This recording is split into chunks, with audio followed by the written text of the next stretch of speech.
I think a lot of the reasons for peace not being achievable is that people have the wrong idea about history. They don't really have an accurate knowledge of history of the past. History of hatred today, like between Muslims, some Muslims and some Jews, is to a large extent based on the ignorance of how well Muslims and Jews related to each other in the past. Muslims and Jews were extremely close for almost all of the history of Islam since it was founded by Muhammad in the early 7th century. Extremely close. In fact, we have, even before that, there was a very close connection with Jews. Did anybody ever hear of the name Miljan? No? Miljan? Miljan. Miljan. Miljan. Miljan was, almost no one knows about it, but for almost 3 centuries, it was a Jewish kingdom in Saudi Arabia and Yemen, including the area of Mecca and Medina. And there was a very large influence, long before Muhammad, of many Jewish religious ideas spreading to the Arabian Peninsula and nearby. Spell that, please. Spell it. What is it? Himyar. I'll spell it out. Let me spell it on the board. How do you spell it? Himyar. I-M-Y. Yeah. Himyar.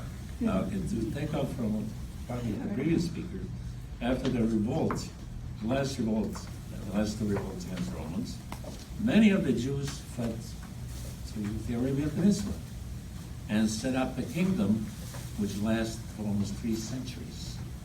And you've never heard about it, right? And that laid the basis for many ideas that we found in Islam, which are really very close to Jewish ideas, because the kingdom lasted until just before Muhammad was born. And, including the ideas of one God, the concept of Abraham to Mecca is based on the idea that Abraham was his son. And that developed through the centuries of Jewish kingdom education and religion influencing the Arabs in Saudi Arabia. And then we have, once Muhammad came here to this world and started spreading Islam, we find that his concept was not that he was starting a new religion. He said specifically, and that's in the Hadith and other writings about Muhammad, Hadith, yes. that he was reforming the original religion of Abraham. He has not come to this world to start Islam as a new religion. This is the original religion that he was reforming and getting back to his pure original ideas. And therefore, at first, when he said to pray, he told people to pray towards Jerusalem, not towards Mecca at first. It was towards Jerusalem, because Jerusalem at first was where Muhammad said should be the main area of homage by Muslims, because it was the origin of the original religion. But then after Mecca was taken, and after many Jews, he wanted to have large conversions by the Jews, but some did convert, quite a few, but many refused to convert. Then he changed his mind. Like in Spain, 1492 is very important. Why? In regards to the history of the Jews. Because in 1492, King Ferdinand, the Queen Isabella of Spain, ordered all Jews from Spain to be expelled, unless they want to accept Christianity and conversion.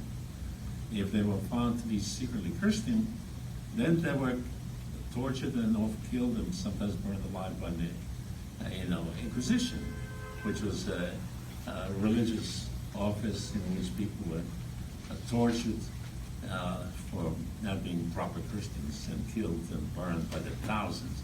Spain was a place where more people were killed by the Inquisition than any other place in the world. Many hundreds of thousands of Jews left Spain. Spain was really a center of Jewish culture.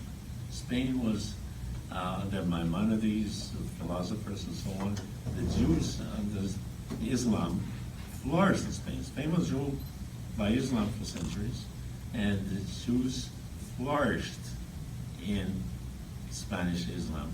And even to this day, I would say many Jewish scholars would say that the Islamic rule of Spain was a period of greatest flourishing of Jewish culture in philosophy, religion, even sciences in many respects. So where did those who refused to be converted go? They went to Islamic countries. They were welcomed by Islamic rulers of North Africa and the new Ottoman Empire. They went by the hundreds of thousands there, and they found refuge and asylum and safety and the ability to actually really exercise the Jewish religion and develop further Jewish culture. One of the places where they went to was Bosnia under Ottoman rule, and Bosnia became a center of Eastern European Jewish culture because there were so many Spanish Jews who went there and settled. And there you have the Haggadah, which is considered by many to be the oldest known book written in Hebrew, about 500 or 600 years old, always 600 years old. And it's in a museum in Sarajevo, Bosnia right now. So you have numerous Jews from all over coming and finding peace and freedom to a certain extent in Islamic countries.